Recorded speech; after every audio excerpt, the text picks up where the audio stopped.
If you really love something, set it free. If it returns, it's yours. If not, it was never ever meant to be. What is the true meaning of this old proverb? Some interpret it as a description of destiny. Only fate or destiny can determine whether a relationship was meant to be. Therefore, if you let someone go, they will return if that is your destiny. For those of us who don't believe in determinism, this explanation doesn't ring true. A much better interpretation is that you can't force somebody to love you. You have to give them the flexibility to choose. A more plausible interpretation turns on your behavior in relationships. Not many people have a protected attachment style. Most are either restless or avoidant, at least to some degree.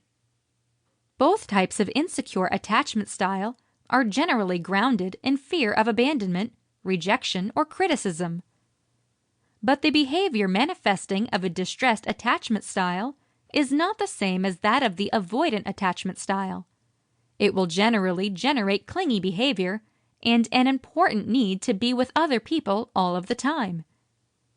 Many people with an anxious attachment style feel lonesome and insecure when they have to hang out on their own. They are addicted to company and close friendships or relationships. When he or she is in a relationship, the restless type tends to control the other person's conduct in subtle or not so subtle ways. For example, she or he could attempt to make the other person feel guilty for not spending enough time with them.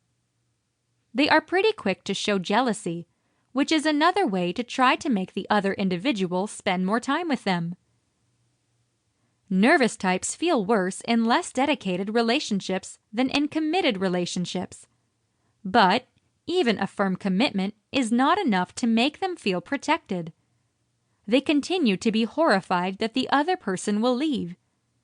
They will want to know what their partner is doing 24/7. One way they accomplish this is via frequent calls or texts. Some anxious types use verbal abuse or physical violence in an effort to force the other person into sticking with them. The behavior symptoms of the restless attachment style are really comparable to codependency, though I prefer to say that a nervous attachment style could generate codependency. In case the anxious and avoidant attachment styles are based on the same youth disregard, what identifies whether a person develops a distressed or an avoidant attachment style? Well, we do not know that for sure, but one of the best theories is that the deserted kid will explore different ways to handle the desertion. If the child discovers that being entirely independent and not sharing his emotions with anyone is the best way to bury the pain, he will normally continue the pattern. If he finds that controlling people into being his friend or into being there for him, he will normally continue this conduct. The first coping system leads to an avoidant attachment style, and the second leads to a nervous attachment style.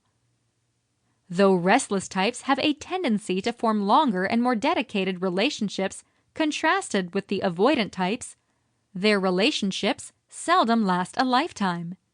They could even be quite short, as it's only a matter of time before their partner will be adequately fed up with the controlling element of the restless individual's conduct and will want out.